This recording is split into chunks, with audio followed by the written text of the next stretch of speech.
자, 오늘은 감가상각비예요. 감가상각비.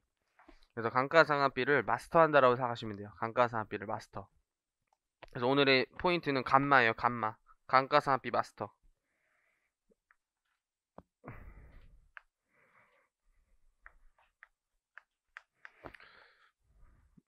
감가상각비가 어려워요. 그쵸? 감가상각비는 시간이 꽤 소요되는 주제예요. 일단 법인세뿐만 아니라 회계에서도 좀 어려워요. 그쵸? 회계에서도 막 쉽진 않아요. 처음에. 왜냐면 감가상각비가 뭔가 추정 모호한 개념이에요. 이게 감가상각비라는 게. 근데 상대 계정 까먹을 하필 감누를 써요. 감누. 감가상각 두 개. 그리고 그걸 자산 차감 계정이다. 이런 게 되게 어려워요. 자산 차감 계정이다. 그다음에 사할차가 어려운 것도 사채 차감 계정이다. 대손 충당금도 채권 차감 계정이다. 이런 차감 계정이 처음에 어려워서 어느 순간 그냥 고민하고 또 고민하고 또 고민하다 보면 그냥 잘 몰라도 그냥 내 거가 되는 그런 순간이 오는 것 같아요. 그냥 이게 완벽히 뭐 이해하지 못하더라도 너무 그냥 자연스러운. 그냥 감가상 두 개, 감가상 두 개이지. 이렇게 이제 만들어 놓는 게 좋은 것 같아요. 일단 사실 수험생에서 합격하기 위해선. 감가상각비가 그런 모호한 개념 속에 있기 때문에 계속 좀 어려울 것이다. 하지만 그게 어느 순간 고민을 하다 보면 자연스럽고 익숙해져서 중명이 쉬워지는 순간이 온다. 근데 법인세에서는 더 시간이 조금 더 필요해요. 법인세는 더 이제 좀 복잡하다요. 일단 162페이지를 살짝 펴놓으시고 PPT 화면을 좀 보세요. 그래서 감가상각의 개념 이런 것들을 좀 자세히 설명하려고 새로 좀 가져왔어요. 그래서 무형자산 의 물리적 원인 또는 경제적인 변동 등의 원인으로 인해서 그 효용이 점차 감소하는 현상이 그냥 감가상각의 사전적 의미예요. 사전적 의미. 그래서 감가상각은 유형자산 등의 감가 현상을 합리적인 방법으로 추정해서 기간손익에 배분하는 절차를 감가상각으로 말한다라고 하고 있죠. 그럼 회계에서는 어떻게 표현하고 있냐면 국제회계기준에선 감가상각 대상 금액을 내용 연수 동안 체계적인 방법에 따라 이제 합리적인 방법으로 배분하는 과정, 원가를 배분하는 과정이다 이렇게 배웠을 거예요. 이제 더 직감적으로 그런 감가상각을 왜 하는지 말씀을 드리면 이제 갑이란 자가 어떤 사업을 해요. 딱 아무런 뭔가 그 장비는 다 없다고 가정을 하고 차량 한 대만 샀대요. 차량 한 대. 그 다음에 차 타고 다니면서 물건을 그냥 사서 판매하는 사람이에요. 차 타고 가서. 차량 얼마짜리 샀냐면 2천만 원짜리 샀대. 2천만 원짜리. 그래서 이 차를 가지고 어디 이제 동대문에서 뭐 옷을 떼와서 이제 강남역에서 파는 뭐 이런 사업자라고 봐요. 그 해 매출이 예를 들어 1,000만 원이 나왔어요. 매출이 1,000만 원. 이제 동대문에서 물건 떼온 거 있겠죠. 그 매출 원가가 되잖아요. 매출 원가. 매출 원가가 예를 들어 뭐 한 500만 원이었다고 볼게요. 500만 원. 그럼 이 사람의 이익은 500만 원이냐? 그게 아니죠. 감가상각 이 차량을 투자하는 원가가 이 옷의 수익을 창출하기 위해서 뭔가 효용 감소를 시킨 거잖아요. 이 효용 감소의 그 원인이 사실 수익 창출과 연관돼 있다. 그게 회계에서 말하는 수익 비용 대응 원칙이잖아요. 수익 비용 대응 원칙. 그래서 이 감가상각비 2천만 원은 그 해에 다 비용이 아니라 계속 그 차량을 쓸 때 동안 수익 창출을 위해 쓰고 있으니 비용으로 배분해야 된다라는 뭔가 회계적인 그런 이론이죠. 회계적인 이론. 감가상각비 이거를 그냥 내용 연수가 5년이었다라고 가정을 만약 한다면 400만 원씩 감가상각비라는 비용으로 꽂혀서 이 사람의 실제 이익은 100만 원이 돼야 되는 거죠. 실제 이익은 100만 원. 이게 5년 흘러가는 거예요. 5년 이렇게. 5년. 그래서 감가상각비는 이렇게 수익과 대응된 어떠한 자산의 효용 감소를 비용으로 배분하는 과정. 그 자산의 원가를 비용으로 배분하는 과정이다라고 생각하셔야 돼요. 그래서 이런 것들이 이제 쉬운 이제 설명이지만 사실 이제 더 깊이 있게 들어가면 점점 살을 붙여나가야 되기 때문에 좀 이제 어렵게 흘러가고 또 나중에 일하실 때 보면 감가상각비 금액이 엄청 커요. 저희가 보는 뭐 막 3억 이런 자산도 큰 금액이지만 나중에 회사 법인가 보면 진짜 엄청 커요. 감가상각비 몇백억 막 계산돼 있어요. 몇백억. 그리고 다 엑셀로 돌려 있어요. 엑셀 자료 나와서 되게 이제 생각보다 그렇게 막 엄청 어렵진 않아요. 엑셀이 해주기 때문에. 수험생 때는 저희가 엑셀이 돼야 돼요. 엑셀처럼 정말 기계적으로 쫙 풀어야 돼. 그냥 정말 그냥 생각 없이 로보트가 돼요. 감가상각비 로보트가. 근데 그 로보트까지 되기에는 좀 어느 정도의 고민과 좀 많은 숙달과 반복과 좀 이해하는 과정이 필요하다요. 그래서 일단 직감적으로 이렇게 생각하자. 직감적으로 이 수익을 창출시키기 위한 비용을 기간간으로 뿌려주는 거다. 그 자산 원가를 기간간으로 뿌려주는 거다.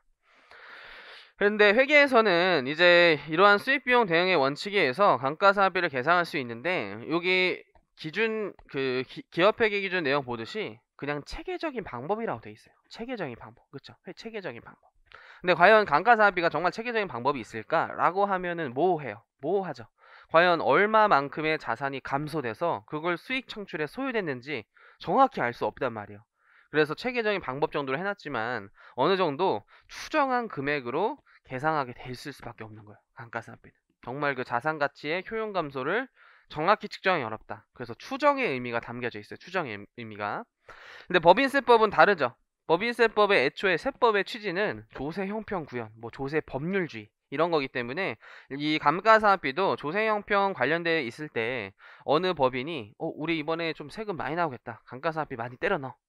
나 올해 세도 조금 나오니까 감가상각비 계상하지 마. 이렇게 임의로 조작할 수 있기 때문에 상각 방법도 굉장히 보수적으로 이것만 해. 정해법, 정률법만 해. 라고 두고 있고 이제 감가상각비도 너가 일단 내부적으로 계상한 금액을 가지고 그걸 인정할 거야 라는 결산조정사항을 두고 있는 거예요. 결산조정사항. 그리고 이제 임의상각 이런 제도를 취하고 있고 한도를 둬서 한 해의 감가상각비가 많이 계상되는 걸 방지하려고 해요. 법인세법의 태도는. 결국 감가상각비 자체를 부인하기보다는 그 과세년도에 많이 계상되는 걸 방지하는 제도가 법인세법상 감가상각비예요. 그게 상각범위액이라는 제도예요. 상각범위라는 제도. 그래서 언젠가는 요 자산 차량도 송금 인정이 될 텐데 그 해에 많이 계산하면 안 된다. 이런 식으로 계속 생각하셔야 돼요. 그 송금빌산입의 논리를 영구적인 송금빌산입이 아니라 기간 간 손익을 이제 제한하는 어떠한 적정성 도모 이런 측면에서 제한하려고 하는 거지 영구적인 송금빌산입 상여와는 성격이 완전히 다른 거예요. 완전히 다른 거. 그래서 계속 추인하려고 생각을 하셔야 돼요. 이 감가상각비는 기간 간 적정이 뿌려주는 거니까 추인의 논리로 계속 가셔야 돼요. 그런 느낌을 일단 받는 게 굉장히 중요해요. 그래서 실제 이제 조문은 어디가 돼 있냐면 만약에 이제 조문 보고 싶은 분은 그 조세법령 센터에서 법인세 23조 들어가 보세요. 23조 들어가시면 이런 문구가 있어요. 그래서 법문구를 보고 기억하는 게 사실 좋아요. 법문구를. 조세법령 센터의 제 23조 제목 자체가 감가상각비의 송금 불산입이에요. 법인세법. 그래서 1항을 한번 읽어보면 내국법인이 각 사업연도에 결산을 확정할 때 토지를 제외한 토지는 이제 가치가 감소됐다고 보기 어렵죠. 토지를 제외한 감가상각 자산에 대한 감가상각비를 손비로 계상한 경우에는 여기서 이제 쭉 끊으면 일단 첫 번째 결산 조정사항이라는 표현을 법 조문에서는 다 이런 식으로 돼 있어요. 결산을 확정할 때 손비로 계상한 경우에는. 그래서 감가상각비가 결산조정사항이다 이런 식으로 절대 안 나와 있고 실제 다 조문 표현은 결산조정사항을 법인이 결산 확정할 때 손비로 계상한 경우에는 이런 문구가 있으면 결산조정사항이에요. 그런 문구가 있으면 결산조정사항이에요. 근데 이제 수험생한테는 좀 더 직감적으로 바로 좀 어떤 암기적인 측면 차원에서 감가상각비 결산조정사항이요 이렇게 하지만 나중에 조문 보실 때 이거 결산조정 어디지? 이렇게 하신 게 아니라 결산을 확정할 때 손비로 계상한 경우 이게 결산조정사항 개념이에요. 그래서 결산 확정할 때 어떠한 토지를 제한 감가상각 자산을 손비로 계산한 경우에는 상각 범위에서 계상한 감가상각비를 해당 사업연도 소득금액 계산할 때 손금에 산입을 하시고 그 계산한 금액 중 상각 범위액을 초과하는 금액은 손금 불산입하세요 라고 되어 있어요. 이게 감가상각비의 큰 개념이에요. 큰 개념. 감가상각 큰 개념. 그래서 이런 추정 경비를 너가 일단 결산서에 계상해야지만 뭔가 인정을 하겠다라고 일단 출발을 하고 있죠. 뭔가 인정하겠다. 그럼 일단 결산 조정의 취지는 약간 감가상각비에서는 두 가지가 있어요. 가장 이제 첫 번째 큰 취지는 너가 12월 31일에 주로 결산할 때 이제 DEP는 외부와의 거래가 아니기 때문에 회사가 뭔가 스스로가 계상을 할지 말지 여부가 달려 있어요. 내가 그냥 계산하고 싶다라고 하는 거고 계산하기 싫다라고 안 하는 거예요. 근데 올해 결산에서 감가상각비를 계산 안 해서 당기순이익을 과다하게 보고할 수 있어요. 근데 일반 그 투자자들이 재무제표를 꼼꼼히 보냐? 꼼꼼히 안 보죠. 기케야 막 이런 거 보고 그냥 EPS 주당 순이익 2개 정도 보고 당기순이익 영업이익 이런 것만 보잖아요. 재무제표 들어갔는데 감가상각비 없다 이런 거 발견할 수 있는 일반인은 사실상 없어요. 우리 회사가 좀 가다 기업으로 보고하기 위해선 이 금액 엄청 크다 그랬죠. 삼성전자 나중에 재무제표 가보시면 진짜 몇 백억이요. 몇 백억 감가상각비만. 이 감가상각비를 일부러 계산 안 해서 당기순이익 과다하게 이제 보고한 다음에 3월달 신고할 때만큼은 감가상각비를 송금 산입해버리면 일반 투자자들의 좀 피해가 있을 수 있다는 거예요. 이 사람의 실적은 사실상 이제 감가상각비 고려했을 때 당기순이익이 손실 날 수도 있는데 그냥 내부적인 거래에서 발생하기 때문에 계산 안 한 다음에 법인세 신고 가서 송금 산입해버리면 이제 일반 투자자들의 피해가 있을 수 있고, 이게 첫 번째 결산조정상의 취지고, 두 번째로는 요 감가상각 방법이 굉장히 다양하잖아요. 정액법, 정률법, 그 다음 내용연수도 굉장히 다양하잖아요. 그거를 회사가 결정해라. 그 너 결산서에 계산한 것 자체가 그 회사가 그 방법도 너가 선택하고, 법인세 신고가 선택하는 게 아니라 결산 그 시점에 정액법, 정률법 선택하시고 내용연수도 몇 년 할지도 좀 선택해서 일단 1차 확정을 지어라 라는 두 가지 의미가 담겨져 있는 거예요. 그래서 감가상각비를 결산조정상으로 두고 있는 거예요. 결산조정상. 그래서 그런 좀 이제 수험적인 뭔가 큰 그 공부가 안 될 수도 있지만 그래도 그냥 상식 차원에서 설명을 드린 거예요. 감가상각비 결산조정상. 그래서 이런 의미에서 두고 있고, 그 다음에 삼각범위액이라는 거를 앞으로 감가상각비 한도액이라고 생각하시면 되겠죠. 감가상각비 한도액. 그래서 감가상각비 한도액 범위에서 그 회사가 계산한 감가상각비를 송금에 산입하시고, 만약에 한도액을 초과하는 금액은 송금 불산입해서 법인세는 기간간 많이 계상하는 걸 좀 막고자 한다라는 거예요. 막고자 한다. 이게 이제 큰 틀이요, 큰 틀. 그래서 감가상각비에서는 크게 이런 걸 이제 공부하셔야겠죠. 그럼 감가상각자산은 무엇일까? 1번. 감가상각자산은 무엇일까? 그런 것들 이제 자세히 나와 있겠죠. 그럼 삼각범위액은 어떻게 계산할까? 일단 이 두 가지를 배우신 거고. 그 다음에 세 번째, 요 사망을 좀 먼저 볼게요. 1항에 따라 삼각범위액을 초과하여 송금에 산입하지 아니한 금액, 이게 앞으로 삼각부인액이라고 불릴 거예요. 삼각부인액. 그 금액은 구후 사업연도 시행령에서 정하는 방법에 따라 송금에 산입하세요 라고 해서 삼각부인액은 미래에 뭔가 시인부종에게 송금 산입이 될 수 있다라고 일단 두리뭉실하게 법에는 써놨어요. 구체적인 방법을 대통령이 정하는 방법에 있죠. 세 번째, 삼각부인액의 사후관리를 세 번째로 배우는 거예요. 삼각부인액의 사후관리. 이 삼각부인액은 언제 추인될까? 그리고 어떻게 추인될까? 그런 것들을 배우는 게 감가상각의 큰 틀이에요. 그래서 어떤 자산을 감가상각 하냐? 그리고 삼각범위액까지만 송금이고 삼각범위에 초과되는 송금 불산입이라 했는데 그 삼각범위액은 법인세에서 어떻게 구하냐? 그리고 삼각부인액 떴을 때 그 삼각부인액은 어떤 방식으로 송금에 산입이 되느냐? 결국 이 세 가지를 배우는 게 감가상각비라고 보시면 돼요. 그 안에서 이제 디테일하고 세부적인 내용을 추가하는 것이다. 그래서 2항을 갑자기 보시면 이것도 1항에도 불구하고 내국법인이 법인세법과 다른 법률에 따라 법인세를 면제받거나 감면받았다. 다른 법률은 주로 조세특례 제한법이 돼요. 그래서 다른 법률에 따라 법인세를 안 내게 된 경우에는 해당 사업연도의 소득금액을 계산할 때 감가상각비 송금에 이번엔 산입을 하세요라고 강제상각제도를 두고 있어요. 강제상각제도.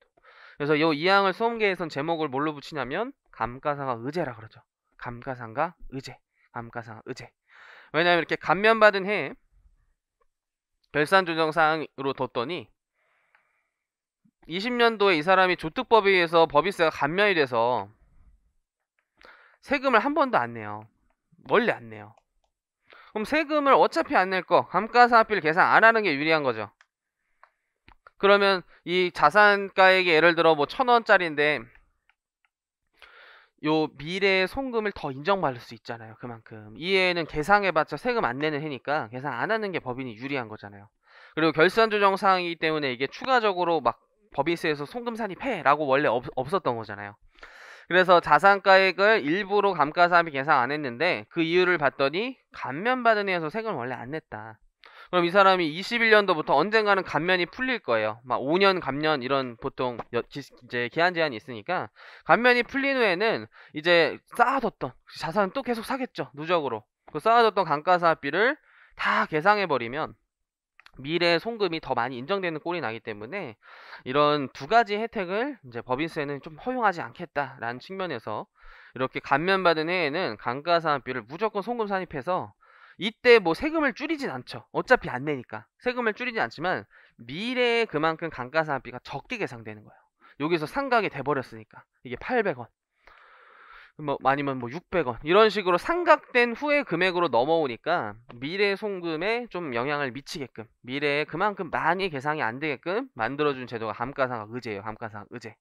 그래서 요 1, 2, 3 사실 실제 조문 가보면 이 가운데에는 국제회계 기준 적용했을 때 감가상각 특례가 있는데 걔는 나중에 유예 가서 보세요. 걔는 유예 가서 보실 건너뛰고 1, 한 3, 4항 이렇게 돼요. 1, 3, 4 나중에 23조 감가상각비를 한번 쭉 읽어보세요.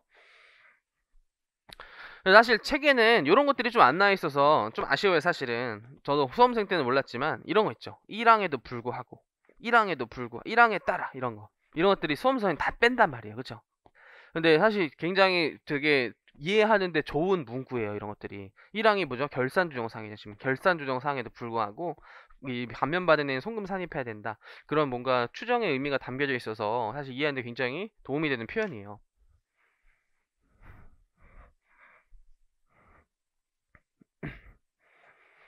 감가상각비의 좀 법조문을 살펴봤고요. 그 다음에 이제 시행령 32조를 따라가 보면 상각부인액을 어떻게 처리하냐 이렇게 나와있어요. 상각부인액 어떻게 처리하냐. 이것도 더 몇 가지가 있지만 가장 기본적인 틀만 가져왔어요. 그래서 법인이 상각범위액을 초과해 송금 불산입한 금액 가로에 보시면 이하 앞으로 상각부인액으로 부른대요. 상각부인액. 상각부인액은 그 후 사업연도에 해당 법인이 손비로 계산 감가상각비가 상각범위액에 미달하는 경우에 미달하는 금액 앞으로는 시인부정액이라고 불린대요. 시인부정액. 그래서 시인부정액 한도로 손금에 산입한다. 이게 상각부인에게 첫 번째 유보 추인하는 방법이에요. 미래 시인부족 내에서 추인한다. 미래 시인부족 내에서 추인한다. 그래서 굳이 이제 숫자를 좀 넣어보면 이거죠. 20년도에 북상 감가상각비를 100 계상했고 세법은 80 이렇게 계상했어요. 그럼 요 20에 대한 게 상각부인액이죠. 지금 상각부인액 송금 불산입. 근데 21년도에 그냥 이해를 돕기 위해서 임의의 숫자를 집어넣으면 회사 감가상각비 60, 세법에 80 계상했으면 마이너스 20 시인부정액 뜬 거잖아요. 그럼 세법은 매년 80씩 감가상각비를 인정하겠다라는 거예요. 매년 80씩 감가상각 인정하겠다. 근데 작년에는 80만 인정했고 20이 부인됐고 올해는 이 사람이 60만 계상해서 20만큼 감가상각비가 인정이 안 됐죠.